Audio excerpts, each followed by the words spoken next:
दोस्तों नमस्कार, मैं संजय शर्मा। आप देख रहे हैं 9 PM। इस वक्त हम मौजूद हैं घरौंडा के विश्राम गृह में, जहां पहुंचे हैं करनाल के DTP RS भाट। इस इलाके के ग्रामीणों के साथ वो चर्चा कर रहे हैं। जिस तरह से मुद्दे उठते हैं लगातार, विशेषकर उस समय में जब पीला पंजा पहुंचता है उनकी कॉलोनियों में। पीला पंजा जब कहर बरपाता है तो कई तरह के डिपार्टमेंट पर आरोप लगते हैं।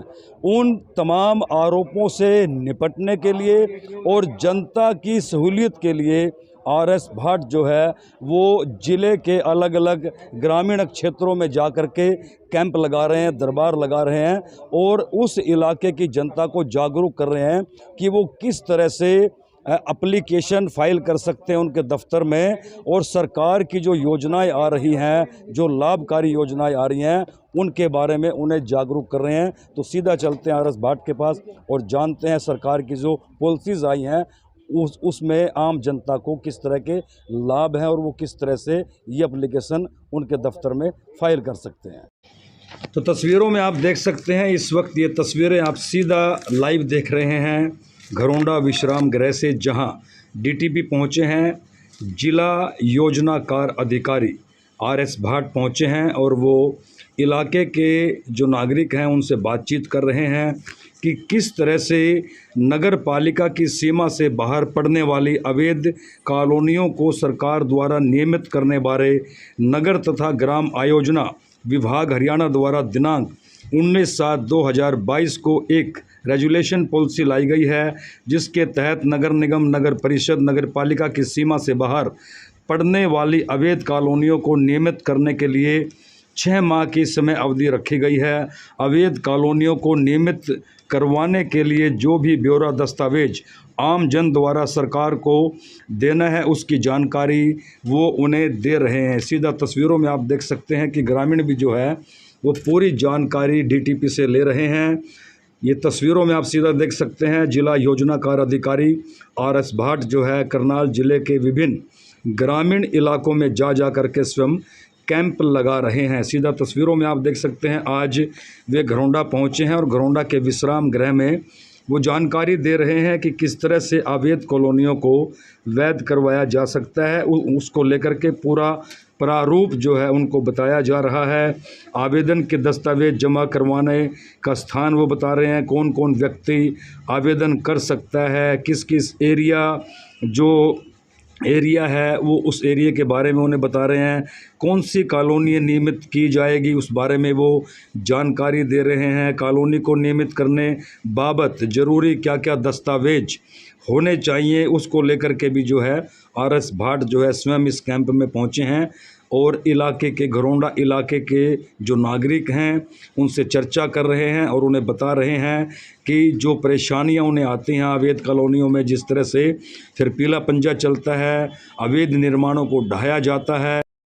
क्या कुछ मुद्दे थे, क्या पब्लिक को अवेयरनेस थी? देखिए ऐसे है कि इलीगल कॉलोनीज़ जो है करनाल में भी काफ़ी काटी हुई थी लोगों ने, लेकिन अब सरकार का एक प्रावधान आया है कि जो भी कॉलोनी पहले निगम के क्षेत्र या कमेटी में होती थी वो रेगुलाइज हो जाती थी, उनका प्रावधान ऑलरेडी था।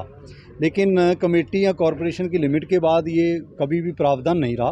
तो ये नई पॉलिसी जो आई है 1 जुलाई 2022 से पहले अगर कोई कॉलोनी कटी है जिसमें प्लॉट बिके हुए हैं आउटसाइड कमेटी या कॉरपोरेशन लिमिट, उसको रेगुलाइज करने की पॉलिसी आई है, जो कि मैंने कोशिश की है कि लोगों को अवेयरनेस भी की जाए, ताकि कल को जब तोड़ फोड़ होती है तो लोग ये ना कहें कि जी पॉलिसी का बेनिफिट हम नहीं ले पाए। तो DTP की जिम्मेवारी है कि कोई पॉलिसी आई है तो उसको लोगों तक पहुँचाए। तो मैंने रिक्वेस्ट की है, लोगों से अपील की है कि डेवलपर या RW जो भी बनाकर आप इसको इमीडिएटली अप्लाई करें और जल्द से जल्द इसके ऊपर कोई कार्रवाई हम करेंगे। तो क्या कंडीशन है सर, कितने मकान बने हैं जो कॉलोनी रेगुलर? देखिए इतनी रिलैक्स्ड पॉलिसी है कि चाहे 2 मकान बने हैं चाहे 15 बने हैं, उससे कोई लेना देना नहीं है। उसकी कैटेगराइजेशन फिक्स्ड है कि अगर वो 1 जुलाई 2022 से पहले कटी है, 25% से कम डेवलप्ड है तो उसको कुछ छोटा मोटा पार्क छोड़ना पड़ेगा, सड़कें 6 मीटर की छोड़नी पड़ेंगी। 75% से ऊपर डेवलप्ड है तो एज इट इज़ ही उसको हम अप्रूव कर सकते हैं, 9 मीटर की सड़क के ऊपर उसकी अप्रोच होनी चाहिए। ऐसे कुछ कंडीशंस हैं। अगर वो कंडीशंस में फुलफिल बैठती है तो डिविजनल कमिश्नर सर के लेवल पर ये फाइनल डिसीजन करनाल में ही हो जाएगा। अगर वो उसमें नहीं फिट बैठती तो हम उसको रिकमेंड करके सरकार को जो सरकार फैसला करेगी उन पर कर सकती है। और इस पर रेट्स भी बहुत कम हैं, 5% कलेक्टरेट के बिल्टअप एरिया के ऊपर है और 10% वेकेंट एरिया पर है। और वो भी हम तब करेंगे जब कॉलोनी अप्लाई करेंगे, उसके बाद एग्जामिन करेंगे, कमेटी फाइनल करेगी, फिर डिमांड नोटिस इशू करेंगे, 1 महीने का टाइम देंगे। और ये इसलिए रखा गया कि पहले डिपॉजिट कराओ ताकि जो डेवलपर है या आरडब्ल्यू है वो भी अपनी एक रिस्पॉन्सिबिलिटी समझे। कल को उस कॉलोनी की कोई भी डेवलपमेंट करनी है तो कोई ना कोई वहाँ का प्रधान भी होना ही चाहिए जो कि लोगों को लीड करे और उसमें फैसिलिटीज़ प्रोवाइड करवाए।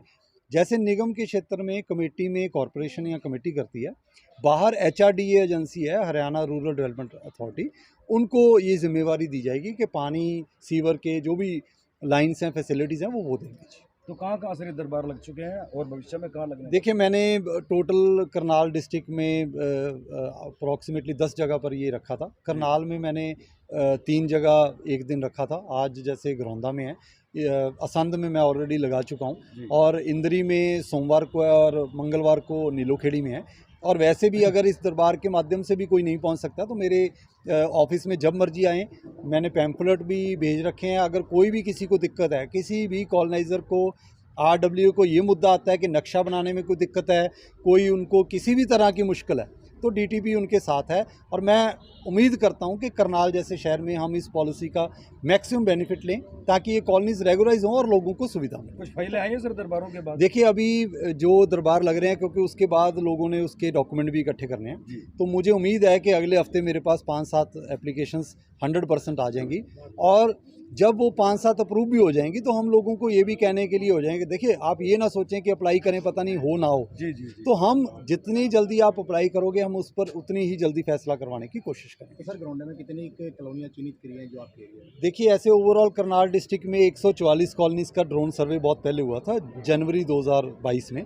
उसके बाद क्योंकि ये जुलाई तक कर दी गई है तो उसके बाद भी 75 कॉलोनीज़ ओवरऑल सारे डिस्ट्रिक्ट में आइडेंटिफाई की गई थी। तो लगभग 20 कॉलोनीज़ हैं जो करनाल के घरौंदा के म्यूनसिपल लिमिट के बाहर होंगे। और लोग ये ना सोचें कि नॉर्म क्या है, क्या अप्लाई करें ना करें, अप्लाई कर दें। देखिए, इलीगल है तो इलीगल रहेगी, आज नहीं तो कल भी रहेगी। लेकिन अगर उसको कोई अप्रूवल का कोई समाधान निकलता है सरकार के लेवल पर या डिपार्टमेंट के लेवल पर, वो निकालने के लिए अप्लाई तो करना पड़ेगा। लोग अपनी दुविधा भी बताएं। जैसे आज मेरे को इसमें बताया गया है कि जी उनको जो सड़क चौड़ी करनी है तो कौन रजिस्टर करवाएगा, ये इशू आ रहा है। खाली प्लॉट हैं, वो प्लॉट वाले पता नहीं आगे करारनामे कितने हो गए, उनको कौन पकड़ेगा। ऐसे इश्यूज़ को भी हम समाधान बिल्कुल निकालेंगे। एक पॉलिसी आई है, उस पॉलिसी में जब एप्लीकेशंस आएंगी हमारे पास मुद्दे भी आएंगे और मुद्दों को सुलझाना भी हमारा काम। कम से कम ये तो है कि उन्होंने अप्लाई कर दिया, लीगल तो नहीं रहेगी। नहीं, देखिए, अप्लाई कर दें, फ्रेश कंस्ट्रक्शन ना करें। और आपके माध्यम से मैं ये भी कहूँगा कि करनाल में नई कॉलोनी ना काटें, उनके ऊपर बहुत सख्ती से कार्रवाई होगी। कोई भी बंदा जो है मेरे दफ्तर में जब मर्जी बता सकता है कि ये फ्रेश कॉलोनी काट रहे हैं, उसके ऊपर हम गरीब बंदे को फंसने नहीं देंगे। और जिन लोगों ने सर मकान बना लिए हैं वो अप्लाई करें तो? नहीं, ऐसे है कि एक कॉलोनी अगर अप्रूव होनी है तो वो ऐसा होएगी। तो अगर वो मकान बन गए हैं और डेवलपर वहाँ नहीं है, देखिए 2 उसके आंसर हो सकते हैं। एक, आप डेवलपर को रिक्वेस्ट करो, नहीं है मेरी इंटरवेंशन की जरूरत है, मैं डेवलपर को फ़ोन करके कह सकता हूं कि इनकी हेल्प करें। फिर भी नहीं करते तो 4 लोग मिलकर एक सोसाइटी रजिस्टर करवाएं, रजिस्टर्ड सोसाइटी के थ्रू अप्लाई करें। तो सर, नगर देखिए, ऐसे है, एक कॉम्प्रिहेंसिव एफर्ट है। मैं जो भी नगर पालिका में भी अधिकारी हैं उनके साथ डिस्कस जरूर करूँगा और इस पॉलिसी में जो भी हम बेस्ट पॉसिबल एफर्ट कर सकते हैं लोगों की मदद के लिए करेंगे।